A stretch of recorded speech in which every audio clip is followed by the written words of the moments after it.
Howdy folks, welcome to the channel. Today we're doing an upgrade on this Honda that's pretty cool. I'm pretty excited about it. It's not really a performance upgrade or anything, but it's gonna lay the foundation for the performance upgrades that we have later on down the line. It's gonna support the turbo and all that stuff, and all we're gonna have to do later is swap injectors. But for now, we can get all this stuff set up on here and run the stock injectors, and it'll look all nice and clean and pretty, and it'll be ready to go for when we get the turbo on here. So, take a look at the way this thing looks now. So right now we got the fuel pressure regulator right here. This is not gonna work for the turbo application.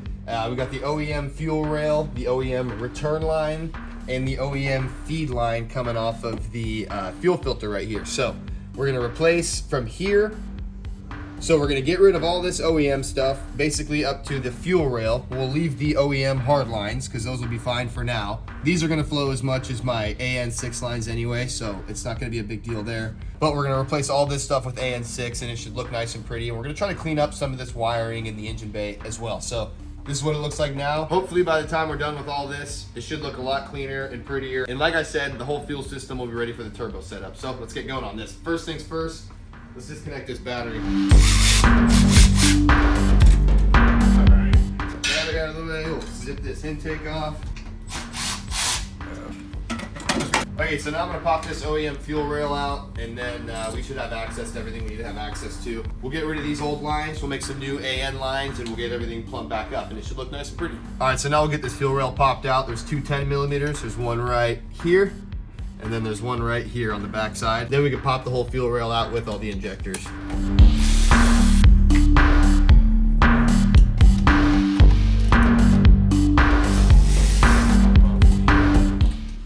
Pressure regulator. Of course, we're gonna have a little bit of fuel leak out, but not much. No big deal. And then I already broke this loose earlier, but this is a 17 millimeter. Just careful when you take it out not to lose either of these washers, because I'm gonna reuse them.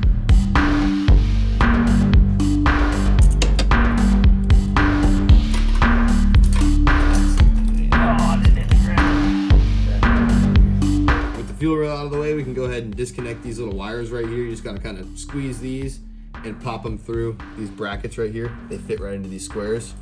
Let me show you. So they'll fit right into these squares like that. You just squeeze them, pop them through, and then we can get rid of this fuel pressure regulator and return line. All right, we need a pair of pliers to get that clamp off.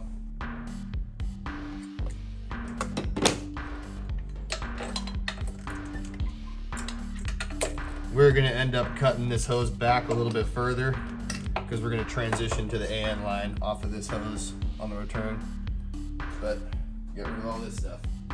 There's all of our beautiful old injectors. And we're gonna be reusing these, so. That. Nice little gouge in there. Cool. So I also want to relocate some of these hoses, clean up some of this stuff. I had to extend the wires here for these sensors, and I made them way longer than I needed to, and we'll clean them up with some loom. So we'll cut out all this extra wire, we'll resplice it in, and we'll tuck this into a loom here, as well as this one. I'll splice this with an actual, with a nice little butt connector or something like that. Put it inside of the loom, clean it up.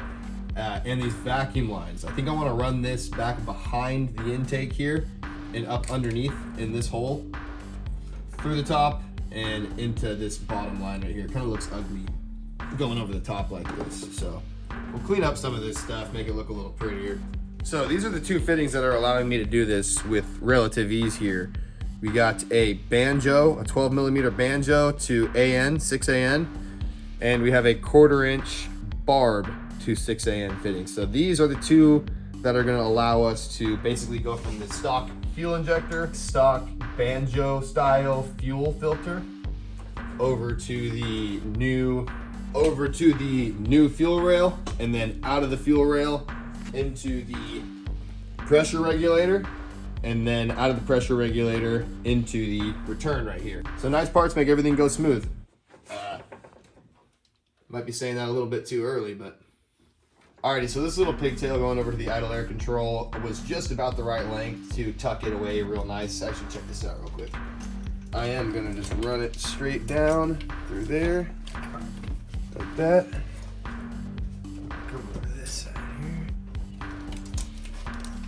So I'm gonna go way down underneath everything, out of the way. That through a little bit. And then we're gonna go all the way up to the firewall with this thing. Back behind these brake lines here, right next to the heater core lines. And then we'll go up through and into the IAC right here. And that's nice and tucked away. And it's only visible right here. But I'll figure out a way to, I'll take some loom and cover this little spot up right here so you can't see those wires. So this one, I have a piece of loom. These are about the same length. So this one I already had a piece of loom kind of mapped out to the route that I want to take. So I'm gonna cut these down to that length.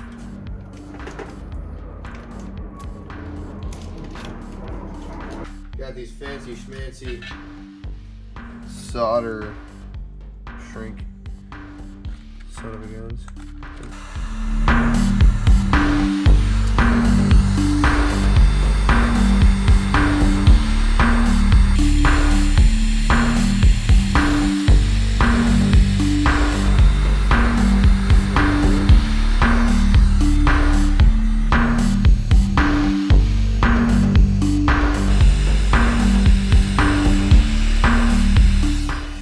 Now I'll wrap some tape around this so we can get the fuel pressure mounted up and start making some lines.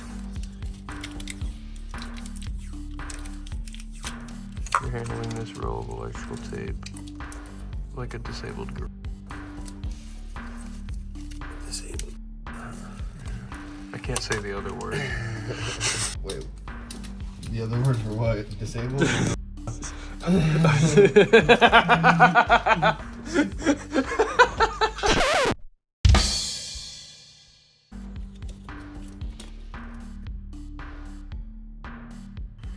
You should delete it, go carburet it.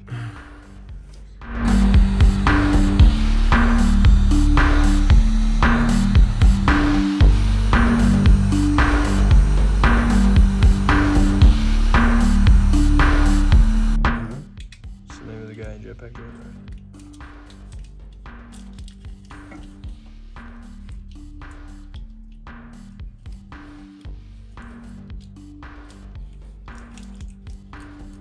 All right, with all that tucked out of the way, I think it's time to get this, we'll get this intake back on here, just so we can kind of see where everything needs to be routed as far as the fuel lines go. All right, so now I think we'll go ahead and mount this fuel pressure regulator over here. This is kind of what I was thinking as far as this thing goes.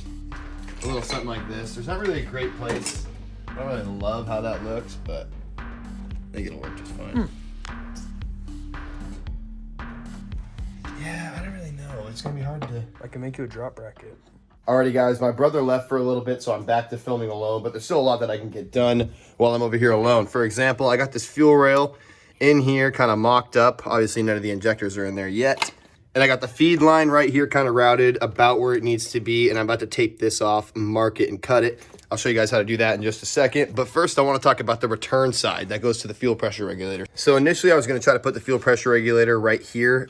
So I drilled a hole right there. It wasn't going to work out. There's not enough clearance on the other side of that in order to make this work. So I went all around the engine bay looking for another good spot to mount it, and I just didn't find anything that's really satisfactory. So what I settled on is I'm going to make a drop bracket that drops it down off of here, brings it down to about right here, and gives me a nice little mounting spot right here so that I can put the fuel pressure regulator right about here. So I'll be able to run the return line out of the fuel rail into the fuel pressure regulator over top of this motor mount, and then I'll be able to leave the fuel pressure regulator going to the return to the fuel tank underneath this motor mount. But we'll see how it all works out here in just a minute. Let's go take a look at this bracket.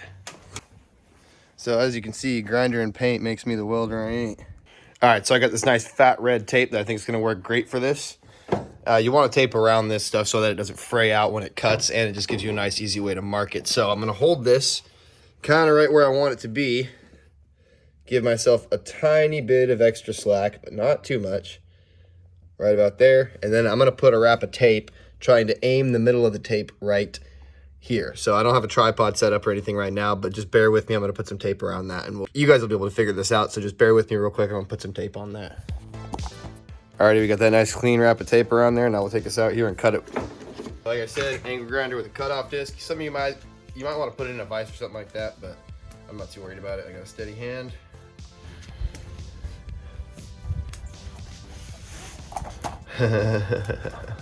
That's why you want to put it in a vise.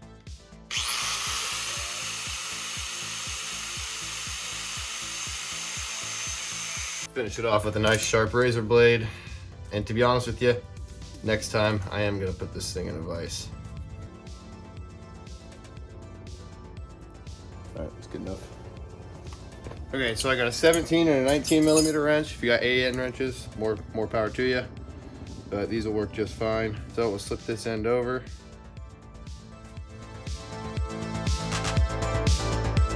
That.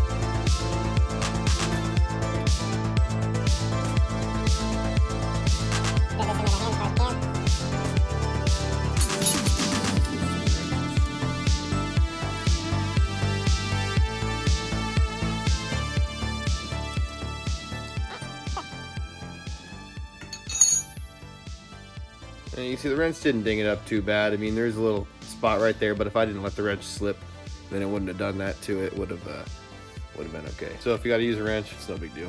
All right, let's go install this. Alrighty, back up here in the engine bay, and we'll go ahead and get this installed.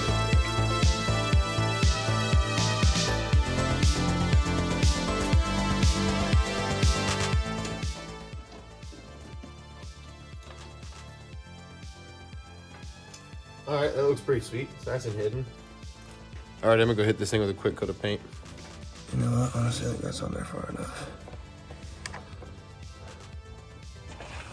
If it can get past the little nub, then yeah, that's all it needs is to be past It's over that both nub. the barbs. I would use a regular hose clamp. Well, anything you can use from the factory is probably better.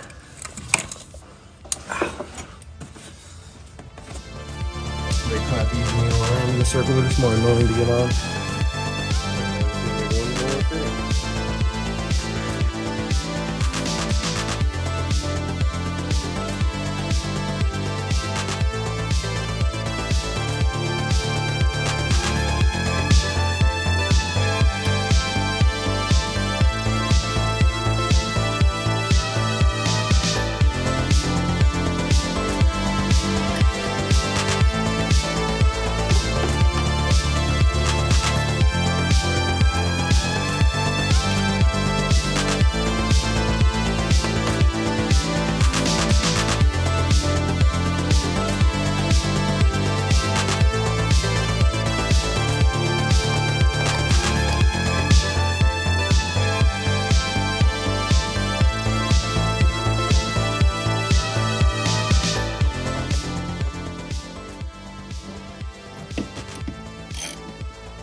Alrighty guys, it is bright and early the next day. I'm coming out here to work on this Honda. So last night where we left off, we got the fuel system all installed and we were working on kind of tucking away some of these wires, as much of these wires as we could.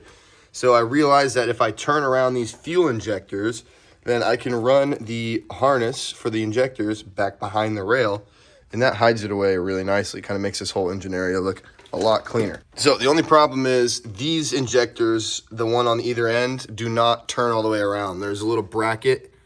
See, this bracketry right here is in the way of turning this injector around, and same over here. There's a little bit of a bracket right there in the way. So I'm gonna cut those off with an angle grinder. I also want to get this engine bay cleaned up. I mean, there's a ton of grime in all the corners, everywhere, all over the paint in this engine bay, and I think it's time that I pressure wash that. If I was smart, I would have done it when the engine was out of the car, but I wasn't smart. So, plus I had the car kind of in a weird position where I wasn't really able to get a pressure washer to it. But right now, I think I'm just going to disconnect the battery, plug up any holes that exist, and then we'll go ahead and spray this thing down with a pressure washer, see if we can get some of this grime out of the corners, make this engine bay look nice and shiny clean. And then once we're done with all of that, I want to pull this valve cover off and then try to mask off as much as I can in the engine bay and paint that intake while it's still on the car. I was originally going to try to do white lettering and then put black underneath it, but that's going to be too much of a pain, so I think I'm just going to paint the whole thing a nice stealthy black. All right, let's get this fuel reel back off and get to it. All right, I got a bunch of stuff taped off here. Probably the only things that really needed to be taped off were the intake and and these fuel lines. Obviously, we don't want to get water up in the fuel lines. Other than that, the electrical connectors, probably not really necessary, but hey, it never hurts to prevent water from getting into the electrical components. So I got the pressure washer all out here, got this thing soaked down a little bit. Now we'll just start squirting it, scrubbing it, and then we'll pressure wash this whole thing off.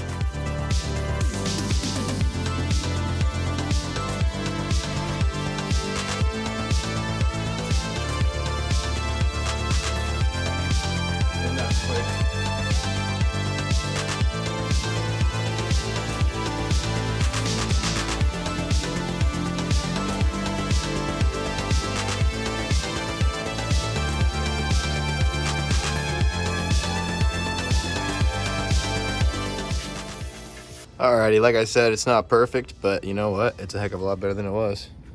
All right, let's take this valve cover off and paint it. I think we're gonna wait on painting this intake. I think I'll wait till a time where I have to drain the cooling system, and then I'll just pull the intake off and paint it off of the car.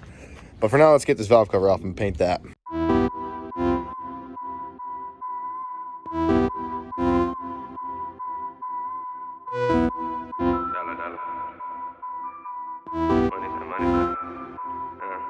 I got money, ain't it changed. I got girls, they ain't strange. Not to mention, I don't do the tension. When I'm in your ends, I beat you the entrance.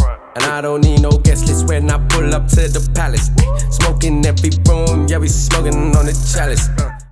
Well, dang, guys, that made a way bigger difference in the overall look of the engine bay than I thought it was going to. But more importantly, this fuel system is capable of supporting like 500 horsepower, maybe even more. The only thing that I didn't show in this video was installing the injectors. I got some ID 1050s in there. But if you follow along with this video, you'll already know how to replace the injectors. It's not that hard. Once you get the fuel rail out, you just pop them out, put the new ones in. The other thing I didn't cover is replacing the fuel pump. That's, again, a super easy swap. There's a ton of videos out there on YouTube on how to do that. I use the Walbro 450. And again, there's already a ton of videos covering how to do that. I am, however, going to leave Amazon links down in the description for all of the parts that I used in this video, like the AN line kit, the various fuel line fittings, all that stuff that made this job super easy, and I made swapping all this stuff over just a piece of cake. Guys, I want to show you something. This car is already all together. It's up and running. You see the ID 1050s, you see the nice little turbo in there, you see this beautiful exhaust manifold, intercooler setup.